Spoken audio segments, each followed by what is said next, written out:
Awesome. My name is Shaun Moyes. I am the director of the ERC Pros program. I was brought on to help oversee the program and help fill the gaps to make sure that everything was working properly. So part of my role is just to understand the program from the front end, from the back end, and ensure that we have processes and things in place that help it be successful. My background, however, is sales. And so for the previous 20 years of my life, I was heavily involved in sales, and that was everything from a couple $100 hand piece of equipment to a $1,000 washer, all the way up to equipment that was millions of dollars, right? There were times in my life where I was hired as a consultant, where I spent 2 years on a $40 million project or part of a $1 billion project, and my company's sales was in the millions, and I had to negotiate that from the very beginning and see it through to completion. So I have experience from small sales to large sales. When sales are good, I would work off a referral base. My job is easy. I've been through some economy slowdowns and crashes, and so when that would happen, then my role is to go out and outdoors, right? So I've done both and have some experience, so hopefully that allows me some sort of knowledge to be able to provide this training, right? Now here, most people know me as Shaun Moyes, the director who is like on this backside, who they come to with questions about the program and about the processes, etc. But again, to be pretty clear, my real background is sales. So I do love sales, and I love being able to do these kinds of trainings, and I've been able to do them previous for people all over the world, actually, on different aspects of helping them run their businesses. So there was a time in this process when Paul Southam came to me and he said, hey, I need you to understand ERC as best you can in case we need to pivot. And so at that point, I did kind of take a role in understanding the back end with Chris Redford. If anybody wants to know who actually knows this program better than anybody, it's Chris Redford. The guy is so smart. But together, Chris and I and Trost and Jesse and a bunch of people, we had to kind of learn the program and help build it to what it is now. And what it's become in 1 year is pretty crazy, right? So with that being said, I will still get questions almost on a weekly basis from salesmen who will say, I don't remember this aspect of ERC, I don't know where to find it, right? And they come to me because they think that because I've been sitting and conversing with our tax attorneys and our CPAs, that I have some access to knowledge that they don't. The truth is, well, those conversations with our tax attorneys and CPAs have helped me. Most people have been in this program long enough, and you don't have to be in this very long to know the information that I know. So what really happens is when somebody asks me something that they don't remember thinking that I know it, I actually go to irs.gov, I go to the search bar, I type in what the question is, and I find the answer, okay? That's honestly what happens most of the time. So if I don't already know, right? And so the point of that is to illustrate that knowledge, first of all, is like step number one. Isaac did a podcast this morning, Isaac Vaughn, for anybody who's on this room. One of the things he talked about is what he would tell a rep that was starting from scratch. And the first thing he said was knowledge, right? So let's go ahead and just write that down as our number one. And I am not very good at writing, so this is going to be rough. Okay, but if you can read that, knowledge, right? Knowledge is number one. Understand the program, what makes us unique, what sets us apart, understand the product so you can be smart when you talk about it. But one important thing about knowledge is that you don't have to know everything, but you do have to confidently know either the answer or how to find it, and you have to portray that. The times in my career where I've had to just tell a client, yeah, I don't know that, but I'm going to find out for you with confidence is quite a bit, actually. Some people think that you have to have an answer, and an answer is better than no answer. It's not always true, especially with the client and a lot of money and a long process, right? What they really want is trust, and they want to trust you. So as you build your knowledge base, try and learn what you can learn, but also try and understand where you can go to find the answers. You don't always have to know them right in your head. In some cases, things are complex enough that you can't know everything right at the top of your head. You do have to know everything that you can know, enough to be intelligent, and you need to know where you can go to find those, okay? On that business, in the business world, it used to be that people that have a red type personality were strong, and so they would kind of get worked into positions of leadership, and that's how it worked, and there's a lot of older business leaders that are of that mindset, right? But if you look at Forbes and Fortune 500, and the questions have been asked recently to successful businesses, they ask the employees, what do you look for most in a leader? Does anybody want to take a guess? What one of the number one traits is they want in a leader? It's not red personality. I'll just throw that out there. It's trust. It's trust, which goes into knowledge, right? They want them to know, and knowledge is on the list, and they want to trust them, right? You can't trust somebody if they don't know it, if they don't have the knowledge, right? So Trust is really important. So as you build this knowledge, build it and act in a way that you can talk smart and that they can trust you and trust your product, right? Okay. Build your knowledge, understand the value, do it in a way that people can trust that. Number 2, I'm going to put down client versus customer. This one is super important. Do an uppercase and lowercase. This one's really important because most people that are involved in sales on this campaign have done sales previous. And they may have done all different kinds of sales, whether it was door-to-door, residential, whether it was business-to-business, whatever that is. But a lot of people come from a customer-based sale. A customer-based sale is when you have a product and you sell that product and somebody buys that product. And if you're a really good salesman, you can out-talk them and outsmart them and get them to say yes. And some customer-based salesmen really thrive on the opportunity for somebody to say no, and they're going to convince them to say yes, right? Well, oftentimes all that means is you can out-talk an old person or somebody who doesn't need a product and you got them to buy it, right? That doesn't really make you sleep all day, okay? If you do it that way and the deal's done and they don't like what they bought from you, they get left with buyer's remorse. We do not work in a customer-based program right now. ERC is a client-based program. That is super important to know because that's going to dictate how we interact with our clients. Because they're not customers. It's not a one-and-done deal, right? You try and outsmart and out-talk a client and get them to say yes or whatever, and you leave, they have time to think about it. They don't get buyer's remorse. They get skepticism. When you come back to engage with them the next time, you now have an uphill battle, right? It's harder to get them to go where you want them to go now because instead of building trust, you build skepticism, right? So it's not about outsmarting them, right? What it's about is building your knowledge base, having a product that you trust, that you know, so that you can then pass it on to the client so that they see the value. They have some level of trust. They have some level of knowledge, right? They don't have skepticism, and they're prepared for this process that we're going to go through because, again, client base is a service. This is going to be at a minimum weeks just to get documents back and forth. By the time we submit to the IRS and they give them checks, it's months. And in some cases, if the client gets audited down the road and they reach back out to us for support, we're talking years, right? So we don't want to outsmart these people and make them say yes.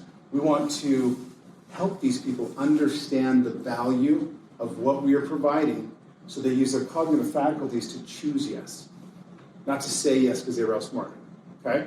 Client base, super, super important. On that note, this is something in general business. There's a graph. This is particularly applies to insurance and different kinds of client sales. These numbers aren't going to be exact for ERC, but in general business, usually it looks something like this.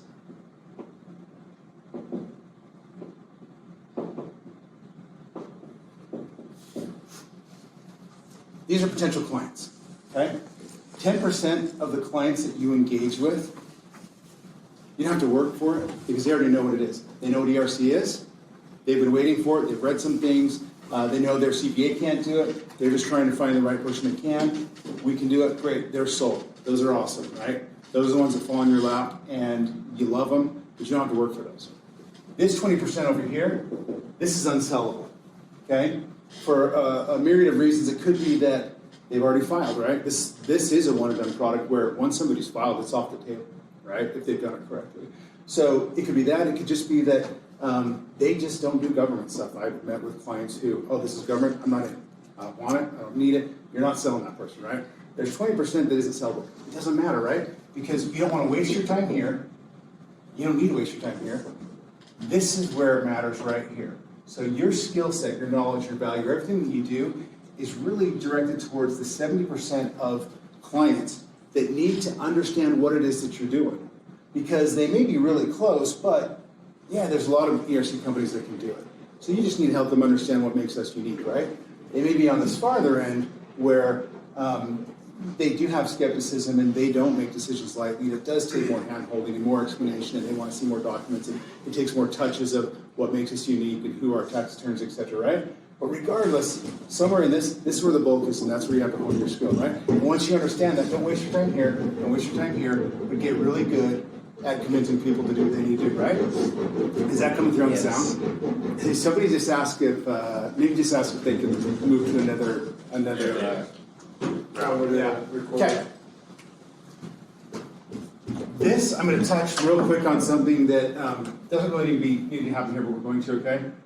When you talk to clients and you get to our fees and what we do, and we're talking about paying for it, one of the most common comebacks that will happen after they understand what it is and they want to move forward is, what are they paying us for, right? We're charging 15%, and what are they getting for that? Is it apples to apples? Is it the same as some other company? Can somebody do it for less, right? They fall into three buckets usually. And again, this people here, these people fall into one of these three buckets. The first one is simply a yes, no. There are a number of people that are going to ask for a discount every time, no matter what. Because what's the worst thing that can happen? Say no, right? So why not ask for it? Problem is, if they ask you for a discount and you say, oh man, let me talk to my manager, let me talk to somebody at corporate, see what we can do. The second you say that, the second you pass that on, you've lost all your value, right? So the goal is for you guys to be closers, to be successful, whatever the next program is, to do the best you can do in this ERC program, right? The moment you pass this on, you're a stepping stone.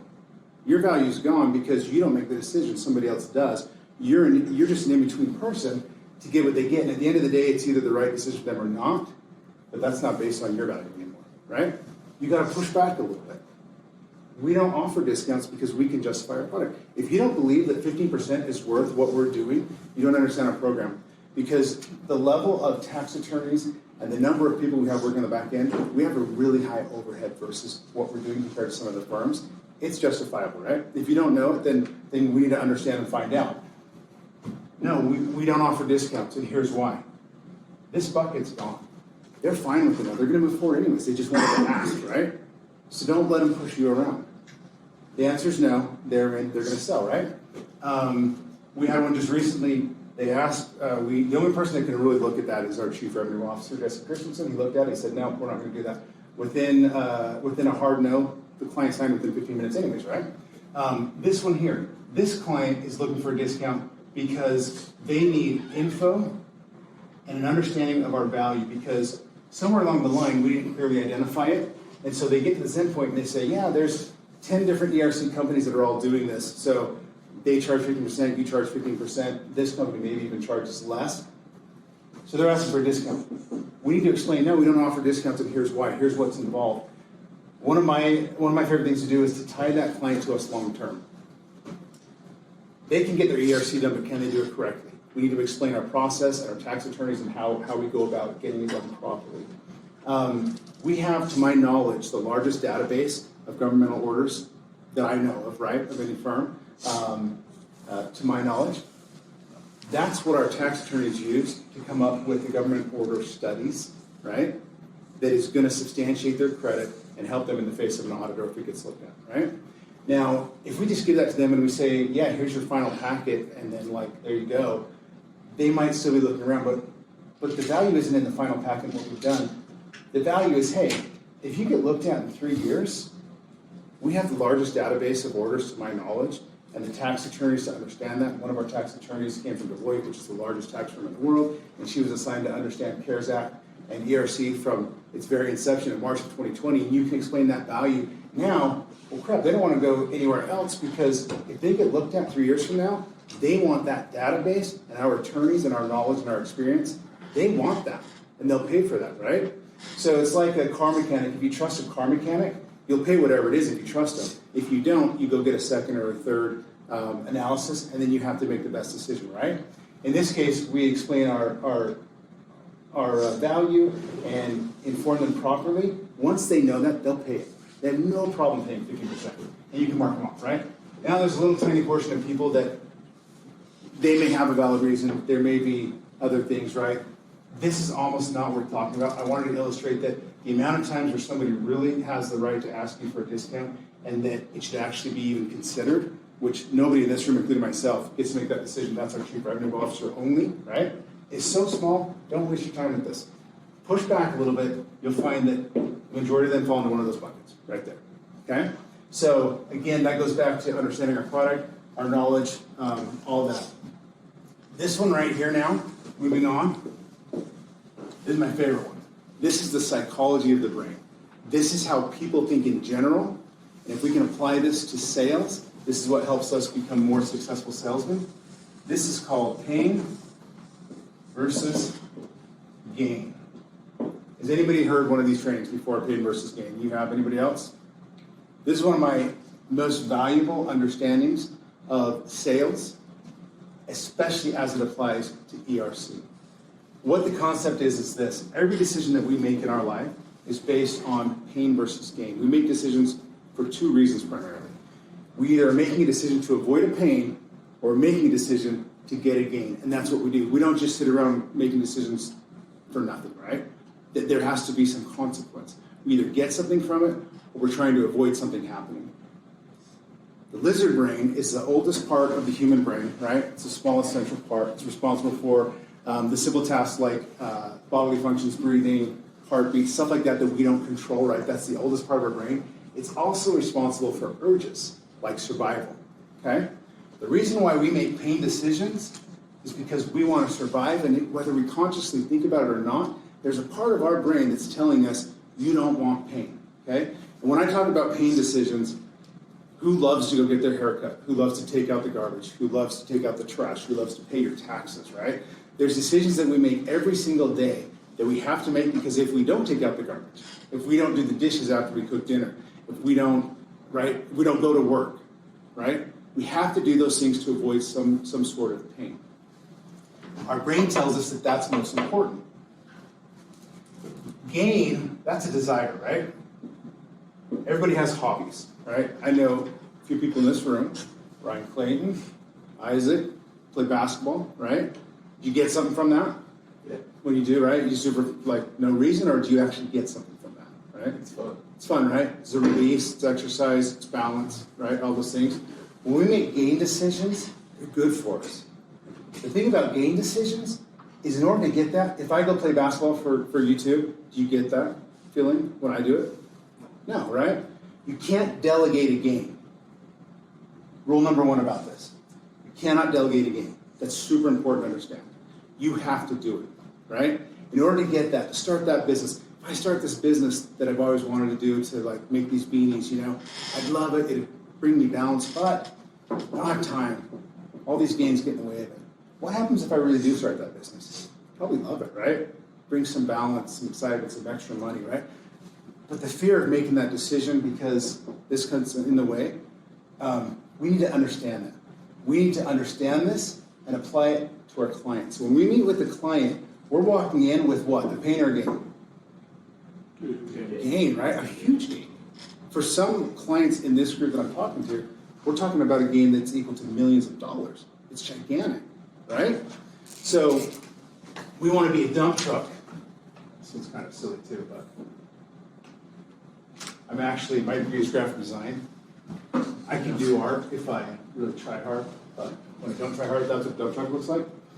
We want to be a dump truck, and you can either come and dump problems on somebody, or you can pick up their problems and haul them away. The very same person, any of us salesmen can walk into the same client, and he can view us as one of those two, he or she, right? We can either be showing up as another pain, I don't have time for this, I don't, right? Or we can quickly bridge that gap, let them know what we're doing, see the value, see the trust, help them understand that we're a dump truck that's going to pick this problem up and take it away for them, right? With a huge gain, okay? So once we understand the differences and we understand that the brain will always resort back to pain. How many people walk into a client, they get them on board, they understand how cool this is, you walk out the door, they're stoked, you're going to get dock uploads, and then it doesn't happen for a week or two, right? That's because the lizard brain kicks in, and when they show up to work the next day, instead of uploading their documents, they've got a worker that just quit, they've got a client that doesn't want to pay a bill, they've got all these things that have to happen, right? And if they don't take care of them, their business suffers. And so their brain says, hey man, I'll do that ERC thing in an hour. I'll do that ERC thing tomorrow. I'll do that ERC thing next week, and it all of a sudden just gets put in off, right? Now, if we can understand that they're not doing that on purpose, The oldest part of their brain is telling them to do that. And if you know that, you can help them understand this and you can help them schedule.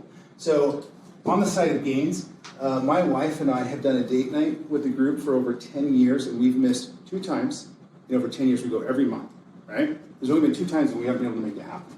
That's a gain. It's really fun. We actually show up, we call it date night, but the guys sit on one end of the table and the girls sit on one end of the table because we just want to break and we want to talk about monster trucks and basketball. And the girls actually want to like bounce ideas off of, different stuff together. But it's really good. And at the end of the night, we all have a great time and we love it. We've done it for over 10 years, right?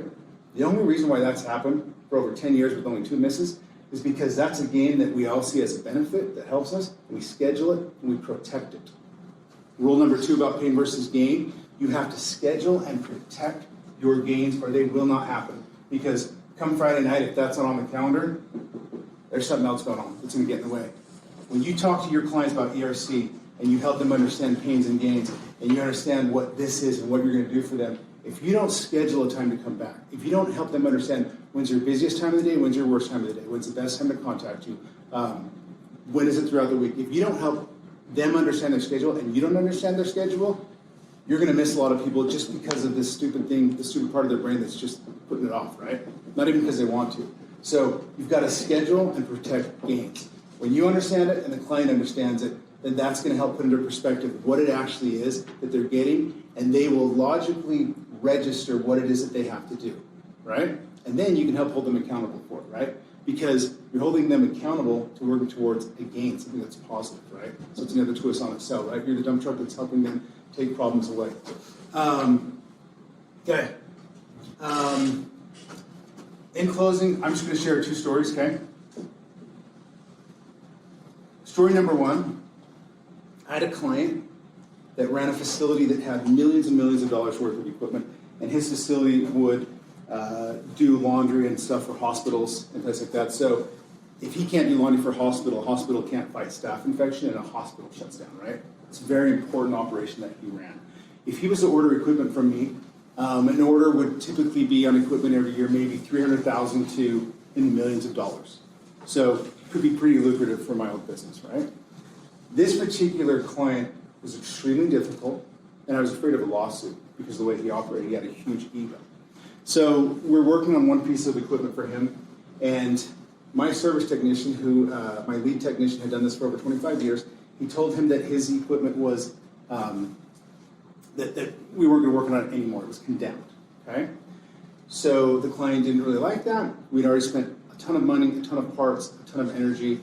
We didn't want to keep wasting his time, his energy, get it working only for it to break in another month. And so we condemned it.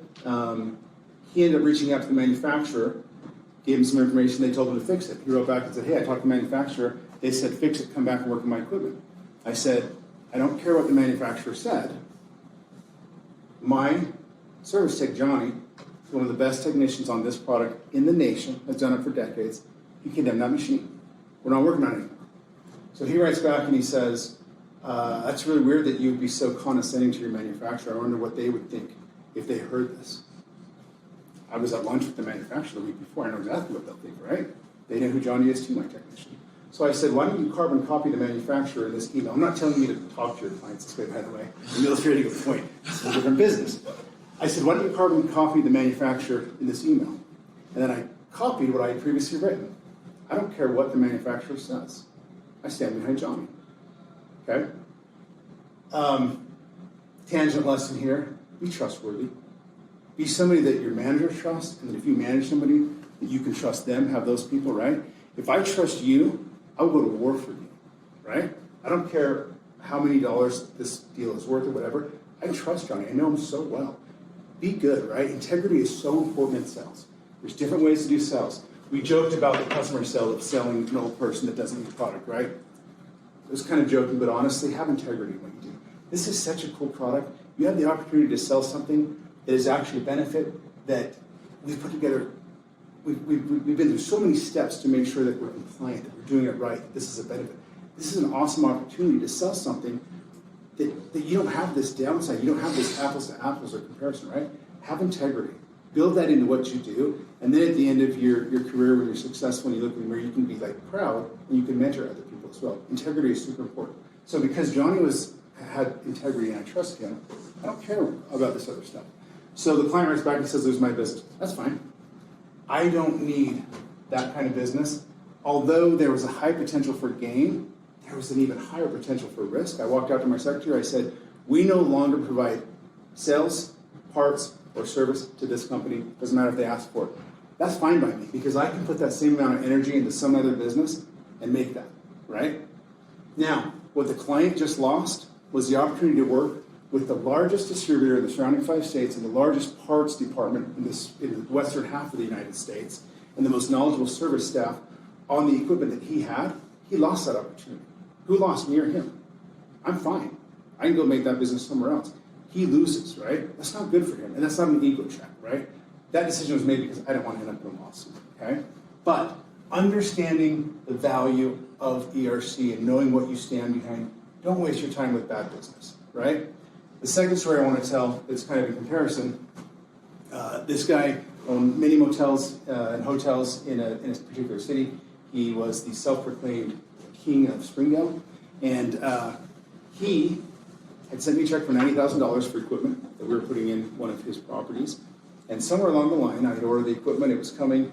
He talked to somebody else who was going to sell him equipment for less money. It wasn't apples to apples, it was an inferior product, and I knew that, and I could explain that to him. As we were talking on the phone, he became very irritated, and he told me I was crooked, he told me I was a cheat and a liar, yelled at me, and hung up the phone and told me never to call him again. Okay? That stinks because I know what really happened was a misunderstanding. Same as I just explained with this first client. Sure, I might have a restock fee, $15,000 on this equipment, and I lose the potential future business from this client. The client also loses. He loses access to the largest distributor in the surrounding states, the largest parts department in the Western United States. He loses that. That's not good for him or for me. Check your egos, put them aside. That was a misunderstanding. This is where I'm going to talk about closers, right? Everybody wants to be clutch. As an athlete, you want to be clutch, right?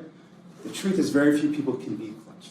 You can only be clutch if you are willing to take the ball in a clutch situation. A clutch situation is when you can lose. You can lose something, right? Doesn't matter if it's even just lose face with people, right? But you can lose. You have to want to take the ball in those situations. When you do, you can be clutch and you can be a closer, right? So I can tell you right now, that dude told me never to call him again. He was ticked. He hung up the phone, called me, she called me like, how many salesmen are going to call that guy back? Not many, I can tell you not many. I didn't bring it over, but I had a paperweight with my Post-it notes, and I actually don't get angry. I'm a pretty even-killed person, right? There's more of an energy thing. And I smashed that thing on the ground and it just split into pieces.